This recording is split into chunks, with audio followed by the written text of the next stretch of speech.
2025 tax filing season opened Monday, January 26th, bringing significant changes from the One Big Beautiful Bill. With the end of the Tax Cuts and Jobs Act, higher standard deductions, expanded credits, and new deductions for tips and overtime will create a vastly different tax landscape for households this year. The IRS faces a complex filing season with reduced staff and major systems updates. This limited capacity could cause backlogs for questions and amended returns, according to Forbes Tax Notes contributor David D. Stewart. Here is what you need to know about the changes before you file your taxes. The first change is that the One Big Beautiful Bill Act, or OBBB, extended many temporary provisions of the Tax Cuts and Jobs Act, or TCJA, making core features like the expanded standard deduction and current tax bracket structure permanent. This continuity prevents millions of households from facing higher taxes under pre-TCJA rules, as the TCJA's benefits for individuals were set to expire while corporate cuts were permanent. The OBBB keeps the TCJA's lower rates and larger standard deduction while adding 2025 updates, including inflation-indexed bracket changes, revised deduction thresholds, and refreshed credit amounts. The second change is inflation-adjusted brackets and a higher standard deduction. For 2025, the IRS adjusted federal tax brackets and the standard deduction for inflation.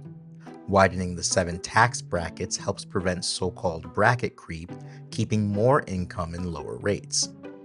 The increased standard deduction continues the post-TCJA trend, making itemizing less common and generally resulting in slightly lower taxable income for many. Forbes staff writer and author of Our Free Tax Breaks newsletter, Kelly Phillips Erb, notes that this expanded standard deduction is a key factor in the expected larger refunds for many filers in 2026, as withholding tables weren't adjusted to reflect the new rules, leading some workers to overpay taxes during the year. The next change is a bigger child tax credit for 2025. The child tax credit got a boost in 2025, rising to $2,200 per qualifying child and adjusting annually for inflation going forward. The increase comes as the credit's future is politically charged. Forbes contributor Andrew Leahy writes that the credit is, quote, caught between the TCJA, stalled efforts for reform in 2024, and a political landscape with an uncertain appetite for extension.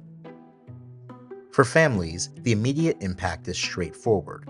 A higher credit means a larger refund or a smaller tax bill, especially for households with more than one child. Because the increase is built into the existing TCJA framework, parents will see a slightly larger version of the credit they already know, offering meaningful relief at a time when everyday costs remain high. Another important change is a major expansion of the SALT deduction. The state and local tax, known as SALT, increased from $10,000 to $40,000 for 2025. This expansion significantly benefits households in high-tax states like New York, New Jersey, and California, reducing taxable income and boosting refunds.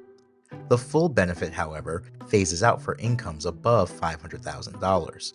Forbes tax contributor Nathan Goldman notes this higher cap is a welcome relief for those itemizing taxpayers in high-tax areas whose income and property taxes are often their largest levies. While high earners must monitor the phase-out, the increase restores a deduction many homeowners lost post-2018. The next change is new deductions for tips and overtime workers. New 2025 deductions allow taxpayers to deduct up to $25,000 in tip income and $12,500 in overtime income, or $25,000 for joint filers, with income-based phase-outs. The IRS has issued guidance confirming workers can use various records, like pay stubs, tip logs, or Form 4070, to calculate the deduction, as employers were not yet required to report these amounts separately on Forms W-2 or 1099 for 2025. This provides meaningful tax relief for service industry and hourly workers, though employers will begin separate reporting in future years. Here's what taxpayers should do before filing. Prepare for 2025 taxes to avoid delays and maximize your refund amidst rule changes. Gather income documents, including detailed W-2s, and check if the higher SALT cap or expanded credits alter your strategy. If your income has changed, use the IRS withholding estimator to prevent a balance due surprise. Review your eligibility for the larger child tax credit and consider itemizing if you're a high tax homeowner. Due to fewer IRS staff and new systems, e-filing and direct deposit remain the fastest refund options. The old system relied on randomness. An auditor sat at a desk, drank bad coffee. It was human, which means it was slow. But the new IRS system relies on AI, artificial intelligence, and that AI is looking for patterns. See, AI doesn't ask, did this person do something illegal? It asks, does this person look statistically different from everyone else in their lane? If the answer is yes, your return gets flagged. Now, they call this the diff score, discriminant function. It's basically a math grade. If your grade is too far away from the class average, you get an audit. So let's look at 8 red flags you need to be aware of so you can protect yourself. Red flag number 1 is the lifestyle versus paper discrepancy. See, this is the most common one, and you don't need a Ferrari to trigger it. So let me explain what I mean. Maybe you made $73,000 last year. That's what you reported your income to be. But the IRS looks at your lifestyle data. They see you're paying a $2,500 mortgage. You have a $600 car payment. You're spending $1,500 a month on groceries and eating out. And that whole thing adds up. So $73,000 a year is roughly $4,800 a month after tax. Now, if your fixed bills and lifestyle spending are $5,500, the math there doesn't work. The IRS system looks at your cost of living index for your specific zip code. And if your reported income can't even cover your basic utilities and rent, well, the AI flags it. And yet, social media is part of that data set. We can confirm that the IRS is now cross-referencing what you report to the life you live on Instagram and Facebook. What I'm saying here is that the AI is cross-referencing public data at scale. Property records, car registration data, credit card debt levels, all of it. Okay, red flag number 2, the home office check. Check this out. Every entrepreneur wants the home office deduction. It's a great write-off. But the IRS is getting aggressive here. They aren't just looking at the number you put on paper. They are cross-referencing your property tax records and Zillow data. So if you claim a 1,200 square foot home office, but your house is only 1,800 square feet, the IRS assumes you're lying. You're telling the government that 66% of your house is exclusively for business. Now, unless you live in a closet and work in the rest of the house, that's a flag. And if you have multiple LLCs and you're claiming a home office for each one, you better have 3 distinct rooms and enough square footage to make that make sense. You can't double dip the same desk for 3 different businesses. So make sure you're using a reasonable size for your home office. Now, red flag number 3, deductions that don't match your lane. You see, every profession has what we call a norm. The IRS isn't just looking at you specifically. They're looking at a data set of 1 million people who do exactly what you do. They have a standard profile for every profession. If you're a freelance graphic designer, your profile says you'll likely write off hardware, software, and creative assets. If you're a plumber, it's heavy machinery, fuel, and parts. You see, the IRS wants to see consistency here, documentation, logic. And when your write-offs fall outside the industry average, you're standing out. And you might say, Karan, I don't want to blend in with my industry. I want to do something my competitors aren't doing. And to that, I say, great. Just make sure you have ample documentation to back it up. And by the way, if you want the master list of tax credits, deductions, and strategies the best CPAs use but don't tell the public, head to keepmost.com.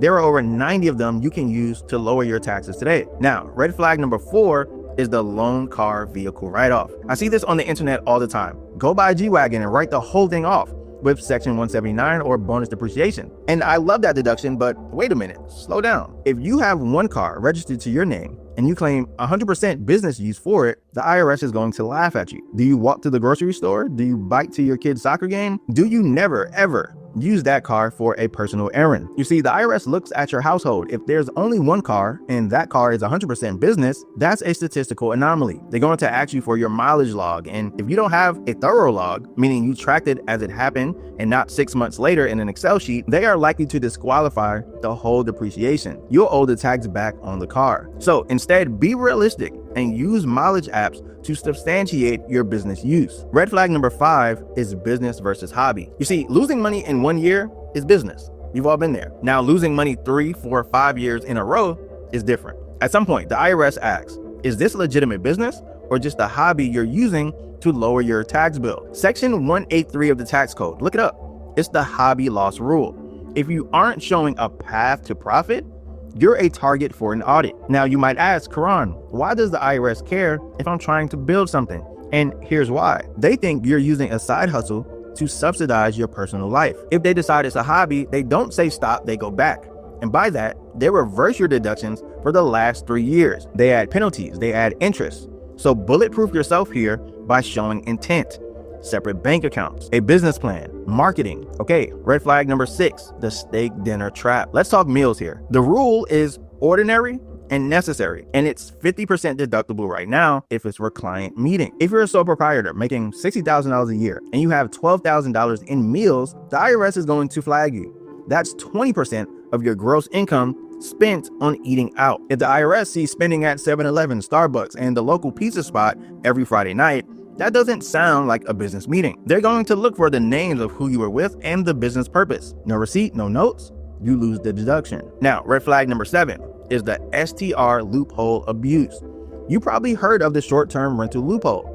It's hot right now because it allows W-2 earners to use real estate depreciation that's normally considered passive. So if you rent a property for an average of 7 days or less, you can treat the depreciation losses as non-passive. That means you can offset W-2 income. But here's the catch. You have to materially participate. And with that, the IRS is now looking at your other jobs. If you work 60 hours a week as a surgeon or engineer and claim you spent 500 hours managing one Airbnb, the math doesn't work. They'll ask for logs. They'll check messages with your cleaning crew. If you can't prove the work, they reclassify the loss as passive. And now that massive write-off that you were banking on, gone. Okay, red flag number 8 is the vacation masquerade. Look, I'm going to Hawaii for a conference that lasts 2 hours and writing off the whole 7-day trip. Stop it. The IRS knows this trick. They look at the ratio of business days to personal days, and international travel rules are even stricter. So the IRS scans for high-ticket travel to resort destinations. If you aren't documenting business meetings for the majority of the trip, the travel is considered personal. Airfare disqualified. Hotel disqualified. And most people mess this up with no itinerary, no emails proving meetings. So if the IRS doesn't see a clean business trail, it assumes a vacation. So tax refunds rise as many Americans face record debt, though.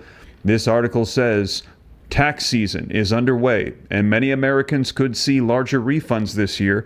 Treasury Secretary Scott Bessent told CNBC on Friday today that the average refund so far is up 22% compared to last year. Now, the IRS reported that the average refund in 2025 was $3,052. A 22% increase would amount to roughly $671 more for the average filer, so we're getting close to a $4,000 refund. Now, the filing deadline is April 15th. It remains unclear what specific comparison Bessent used, and analysts caution that early refund data can fluctuate as more returns are processed. Historically, refunds are issued when taxpayers overpay through paycheck withholdings or estimated payments during the year. Those who owe typically did not have enough withheld. President Donald Trump has said that Americans will see historically large refunds following the passage of that One Big Beautiful Bill Act, which includes new tax provisions such as eliminating taxes on tips and creating tax credits for certain Social Security recipients. Now, credit card balances reach record levels. Large refunds would come at a time when many households are under financial strain. Federal Reserve Bank of New York reported that this week that credit card balances climbed to an all-time high of $1.28 trillion. When adjusted for inflation, however, the balance is still below Great Recession levels. Its survey of consumer expectations found more households reported being worse off financially than a year ago, with fewer expecting improvement over the next 12 months. A New York Fed also pointed to what economists describe as a K-shaped economy, where higher-income households continue spending while lower-income households struggle with auto loans, mortgages, and credit card bills. Delinquencies are most pronounced in lower-income areas. The National Foundation for Credit Counseling projects that financial stress will hit an all-time high in the first quarter of this year. CEO Mike Croxson said that middle-income borrowers have reached their capacity. Polls suggest about a third of people plan to use tax refunds to pay down their debt. Now, inflation cooled in January. There was some encouraging economic data on Friday. The Consumer Price Index rose 2.4% in January compared to a year earlier, slightly below analysts' expectations of 2.5%. It's the lowest annual inflation rate since May of 2025, suggesting that price increases are again slowing. Prices in January rose 0.2% from December. Prices for energy and used cars and trucks are down year over year. Meanwhile, grocery prices rose 2.1% on the year, while food away from home costs 4% more than a year ago. Heather Long, chief economist at Navy Federal Credit Union, told CNBC the report provides much-needed relief for the middle class and moderate-income families. So good news for those that are hoping to receive a bigger refund. We're hearing inflation is slowing. The One Big Beautiful Bill is putting more money into the pockets of Americans. Let an expert do your taxes. Pay only $150. No hidden fees.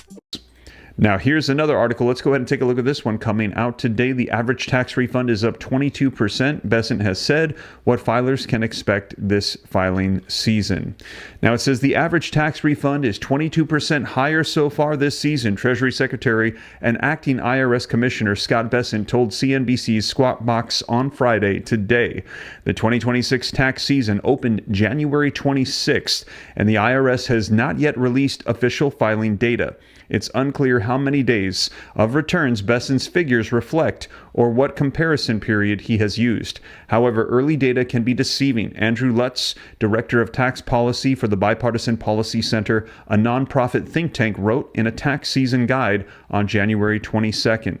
In 2025, the average refund for an individual filer was $3,052 through October 17th, according to the IRS. Now, typically, filers receive a refund when they overpay taxes throughout the year via paycheck withholdings or estimated payments.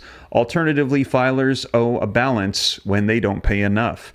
Now, in recent years, IRS data has reflected a smaller refund during the beginning of the tax season, but those payments have risen sharply in mid-February once the IRS starts issuing refunds that included the Earned Income Tax Credit or additional child tax credits, Lutz wrote. So those additional credits, the One Big Beautiful Bill, they're saying it's putting more money into the pockets of Americans right now in 2026. After the February peak, the average refund has declined slightly through the April 15th deadline, he wrote. Now, filers are expecting bigger tax refunds. For the 2026 filing season, the size of tax refunds has been a key political topic with the midterm elections approaching. President Donald Trump has promised that 2026 will be the largest tax refund season of all time, based on changes enacted via his Big Beautiful Bill. The legislation added new tax brackets for 2025, and the IRS did not adjust paycheck withholdings, which could result in refunds for many workers. However, there could be a lot of variation between taxpayers. Garrett Watson, Director of Policy Analysts at the Tax Foundation, previously told CNBC. Ultimately, the size of your refund or balance due depends on which new tax breaks apply to your situation and how much you paid throughout the year, experts say. There you have it, you guys. We're hearing a lot of people can expect to see bigger refund checks as a result of the One Big Beautiful Bill. A lot of changes happening right now. Donald Trump saying this is going to be the biggest tax refund we have ever seen. Now, also a lot of people concerned about when they're going to be seeing this tax refund. Take a look. Where's my refund? The IRS says that it could be delayed. This coming out February 12th, yesterday. Now, this article says you may have to wait a little bit longer to receive your income tax refund this year, as several constraints at the IRS, along with new tax regulations, could possibly cause delays. Here's what tax filers need to know. Why is my refund delayed? The Department of Treasury, in a memo published on Monday, January 26th, pointed to the 2025 government shutdown and a tax filing processing backlog as main reasons why your refund could be delayed. And we heard this, that historically long government shutdown set the IRS back significantly. Even when they opened up, they said it set things so far back that we were knowing we were going to have delays and issues going into 2026. Now, the IRS exempted approximately 23,000 of its 39,000 staff in key filing season positions from furlough to continue preparing for the 2026 filing season, read the Treasury Department's memo. The IRS used multi-year funding from the Inflation Reduction Act of 2022 to pay employees who continued working during the shutdown. Inventory that is not worked during the current processing year will be carried into the 2026 filing season and may affect the IRS's ability to timely process tax returns during the filing season, especially with reduced staff. IRS downsizing could be impacting data release other functions. National Taxpayer Advocate Aaron Collins' 2025 annual report to Congress, an extended breakdown of which the IRS published on its own website on January 28th, points to staff reductions and a host of other issues that are likely still impacting the Revenue Services timeline. The IRS started 2025 with about 102,000 employees and finished with about 74,000, a reduction of 27%, read a portion of the IRS's takeaway. Now, reductions were made in virtually all IRS functions. Here are a few of the IRS positions and offices which suffered the most downsizing, which could have impacts for you. Direct File Department, negative 88%. Enterprise Case Management Office, negative 76%. Office of Civil Rights Compliance, negative 51%. Independent Office of Appeals, negative 28%. Small Business Self-Employed Department, negative 37%. Return Preparer Office, negative 31%. Taxpayer Advocate Service, negative 25%. Other reasons that your tax refund is delayed? Well, published reports indicate that implementing changes to the Earned Income Tax Credit and the Child Tax Credit could also delay your rewind. And I think that's supposed to be refund. Otherwise, the IRS notes these additional issues could delay your refund. First, the return has errors, is incomplete, or is affected by identity theft or fraud. Next, the return needs a correction to the child tax credit or recovery rebate credit amount.